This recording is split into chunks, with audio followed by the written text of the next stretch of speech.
కాదు, ప్రేమించండి. Okay, next sir Subbu గారు. అందరికీ నమస్కారం అండి. మెయిన్ మీడియా మిత్రులందరికీ I respect you sir. Thanks కన్నా రెస్పెక్ట్ యూ మోర్. అందరూ బాగా తెలిసిన వాళ్ళు పిలవగానే ఇలా వచ్చారు, చాలా థ్యాంక్స్. ఒక్క ఒక్క ఒక్క 3 సంవత్సరాల కష్టం 3 నిమిషాల్లో కుదించి చెప్పమంటే కష్టం. ఒక్కసారి వినాలి ఇదంతా. ఫస్ట్ ఈరోజు ఇక్కడ ఉండడానికి మెయిన్ కారణమైన సుప్రీం హీరో సాయి ధరమ్ తేజ్, ఆయన వల్లే ఈరోజు నేను ఎలా ఉన్నాను, ఇక్కడ ఉన్నాను. అది ఎప్పటికీ నేను మర్చిపోలేను. తర్వాత నా డైరెక్షన్ టీం, ఒకసారి నా టీం అంతా ఒకసారి వస్తే, ఎవరెవరు ఉన్నారో ఒకసారి టీం అంతా ఒకసారి పైకి రండి. And screen play, additional screen play విశ్వ ఒకసారి రండి. కుదిరితే కెమెరాస్ జూమ్స్ తీసుకోండి సార్. నాది రాకపోయినా పర్లేదు, వాళ్ళ జూమ్ క్లోజులు పడాలి. ఎందుకంటే నెక్స్ట్ వాళ్ళకి సినిమాలు రావాలి, వాళ్ళ డైరెక్టర్స్ అవ్వాలి. మనస్ఫూర్తిగా నాతో పాటు సమానంగా కష్టపడ్డ వాళ్ళు వీళ్ళు కూడా ఉన్నారండి. ఎంత నేను తీసినా, ఎంత నేను పరిగెట్టినా, నాతో పాటు వీళ్ళు పరిగెట్టకపోతే నేను సినిమా తీయలేను. నేను అనుకున్న సినిమా అసలు తీయలేను. కాబట్టి వీళ్ళంతా కొంచెం టైం పట్టినా పర్లేదు బ్రదర్స్, ఎందుకంటే వాళ్ళ క్లోజ్లు ఇంపార్టెంట్. తర్వాత మధు గారు, ఈయన డైరెక్టర్ నేను అవ్వచ్చు, స్టోరీ రైటర్ నేను అవ్వచ్చు, కానీ నాతో సమానంగా డే అండ్ నైట్స్ ఈయన చాలా కష్టపడ్డారు. షూటింగ్లో కష్టపడ్డారు, మా ఆఫీస్లో రైటింగ్ అప్పుడు కష్టపడ్డారు, నైట్ మధుశాల సిట్టింగ్ వేసినప్పుడు కష్టపడ్డారు. అన్ని చోట్ల నాతో పాటు పెగ్గులో పోటీ పడ్డారు, రైటింగ్లో పోటీ పడ్డారు, అంత కష్టపడ్డారు. నాకెంత అంటే రేపు రిలీజ్ అయ్యి నాకెంత పేరు వస్తే సగం క్రెడిట్ మాత్రం మధు గారిదే. అది చెప్పాలి, తప్పదు సార్.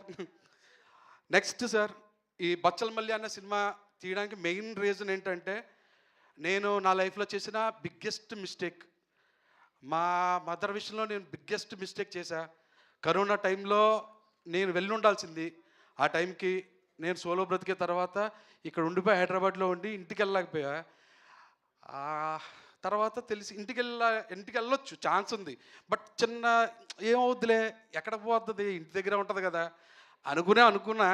కానీ ఇక్కడి నుంచి కరోనా వచ్చింది, హాస్పిటల్లో ఉన్నారన్నప్పుడు నేను ఇంజెక్షన్స్ కూడా తీసుకుని వెళ్ళా. మార్నింగ్ ట్రైన్లో జర్నీ చేసా. అప్పుడు ట్రైన్ కూడా తక్కువ ఉండే. ఇంటికి వెళ్ళిన తర్వాత హాస్పిటల్లో ఉంది, ఆఖరి చూపు, చనిపోయింది. మాట్లాడడానికి కూడా తను లేదు. అప్పుడు అనిపించిందండి, టేకెన్ గ్రాంటెడ్గా తీసుకోకూడదు ఏ సిచ్యువేషన్ అయినా. అది మనకు నచ్చిన వాళ్ళు, మనం మంచి కోరుకునే వాళ్ళ విషయాల్లో అస్సలు టేకెన్ గ్రాంటెడ్గా తీసుకోకూడదు కదా. లైఫ్లో వెనక్కి వెళ్ళి సరిదిద్దుకోవాలని, తప్పు చేయకూడదు కదా అని స్ట్రాంగ్ హిట్ అయిన తర్వాత ఓ రోజు అనిపించిందండి, ఈ పాయింట్ మీద కథ చెప్పాలి. అది మూర్ఖత్వంతో వెనక్కి వెళ్ళి సరిదిద్దుకోవాలని, తప్పులు చేయకూడదు లైఫ్లో అనే ఒక పాయింట్ చెప్పాలి. ఎందుకంటే ఇది నేను ఒక్కడనే చేశాను తప్పని కాదు, చాలామంది అంటే ఇక్కడ ఉన్నోళ్ళు లేకపోతే చూసేవాళ్ళు ప్రతి ఒక్కళ్ళు ఒక్కొక్క మూమెంట్లో తప్పు చేస్తుంటారు చూడండి. అది అడ్రస్ చేయాలనిపించిందండి. ఆ పాయింట్ మీద జెన్యున్గా చెప్పాలనిపించింది. నా బెస్ట్ నేను ఇచ్చానండి నేను అనుకుంటున్నా. ఇది తీయడానికి, ఈ పాయింట్ చెప్పడానికి నాకు ఫస్ట్ ఎంకరేజ్ చేసింది నరేష్ గారు. ఆయన దగ్గర 100% అండి. నరేష్ గారు లేకపోతే బచ్చలమల్లి అన్న క్యారెక్టర్ నేను ఇలా తీయలేకపోయినేమోనండి. ఈ విధంగా తీయలేను. ఓకే, ఇంకొకరు ఎవరన్నా ఉంటుంటే వేరేలా తీసేవాడినేమో తప్ప, ఇంత జెన్యున్గా, ఇంత ఆనెస్ట్గా, ఇంత సిన్సియర్గా, ఇంత రాగా, ఇంత రూటెడ్గా నేను అనుకున్న సినిమా అయితే తీయలేకపోయేవాడినండి. ఇది వేరే హీరోని నేను తక్కువ చేయడం కాదు, నాకు ఆయన ఇచ్చిన కంఫర్ట్ని మీకు చెప్పడం కోసం అంతే. Sir thank you sir, thank you so much sir. నేనేం చెప్తే అది నమ్మారు సార్, నేనేం చెప్తే అది చేశారు సార్. అది చాలు కదండి, హీరో డైరెక్టర్కి అలా నిలబడితే చాలు కదా, పని అయిపోద్ది సినిమా. అది పని అయిపోద్ది సినిమా. అది ఎప్పుడు హీరో నమ్మి, డైరెక్టర్ని కథని నమ్మి ఉన్నాడు అనుకోండి, ఆ సినిమా ఎప్పుడు మోసం చేయదు. మేబీ ఏదన్నా జరగచ్చేమో తప్ప అది మోసం అయితే చేయదు ఆ సినిమా. డెఫినెట్గా అంత కాన్ఫిడెంట్గా ఉన్నాను. తర్వాత అమృత గారు, కావేరి అనే క్యారెక్టర్ని నేను డే 1 ఎలా ఊహించుకున్నానో, ఒక అమ్మాయి ఇన్నోసెంట్గా ఉండాలి, తన మీద మనకి లవ్ రావాలి, సింపతి రావాలి, ప్లస్ ఆ అమ్మాయి గ్లామర్గా ఉండాలి, ప్లస్ మనకు తెలిసిన కాలనీలో ఒక అమ్మాయిలా ఉండాలి. ఇన్ని క్వాలిటీస్ ఉన్న అమ్మాయి నాకు అమృత గారు అనిపించారు. థ్యాంక్ యూ అమృత గారు, you did your bestest of the best అండి. నిజంగా కావేరిలాగే, అంటే కావేరితో మీరు కనెక్ట్ అవుతారు సినిమా చూసిన తర్వాత.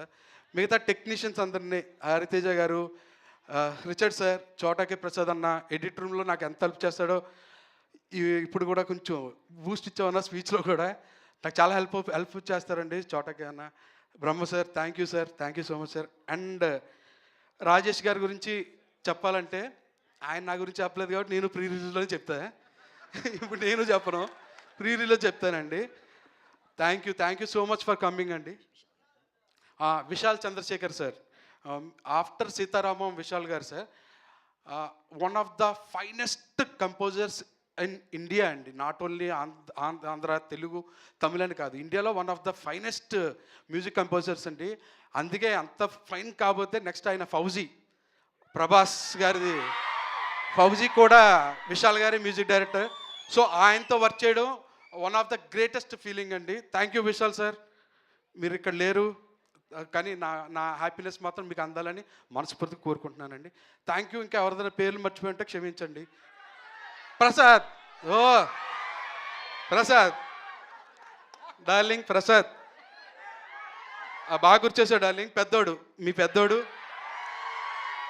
మా బచ్చలమల్లి తర్వాత కృష్ణ, నెక్స్ట్ జనరేషన్ యాక్టర్ అండి తను. డెఫినెట్గా చాలా మంచి కెరీర్ ఉన్న యాక్టర్. నువ్వు చాలా రోజులు వినబడతావు డార్లింగ్, నువ్వు వచ్చినప్పుడు ఇలాంటి సౌండ్లు కూడా వినబడుతుంటాయి. ఆ హ్యాపీ విషయం. థ్యాంక్ యూ సో మచ్ అండి. Thank you all. అండ్ మీకు చాలా థ్యాంక్స్ అండి, ఇంతలా వచ్చి సపోర్ట్ చేసి రియాక్ట్ అయినందుకు. ఇప్పుడు రియాక్షన్ లేకుండా పోయాయి. ఎందుకంటే ఒకప్పుడు ఇలా చూసేవాళ్ళు, ఇప్పుడు మొత్తం అంతా ఇలా అయిపోయింది ప్రపంచం, ఫోన్లో చూడడం. కాబట్టి కనీసం మీ ఆ రియాక్షన్ ఇచ్చారు చూడండి, దానికి చాలా థ్యాంక్స్ అండి. Thank you so much darling, thank you so much. And నా ఫ్రెండ్స్ ఎవరెవరు వచ్చారో వాళ్ళందరికీ కూడా చాలా థ్యాంక్స్ బ్రదర్. థ్యాంక్స్ రా. ఓకే, సో మనందరికీ తెలుసు ప్రతి సినిమా మనకి ఏదో ఒకటి నేర్పిస్తుంది. మనకు నేర్చుకోవాలన్న ఆలోచన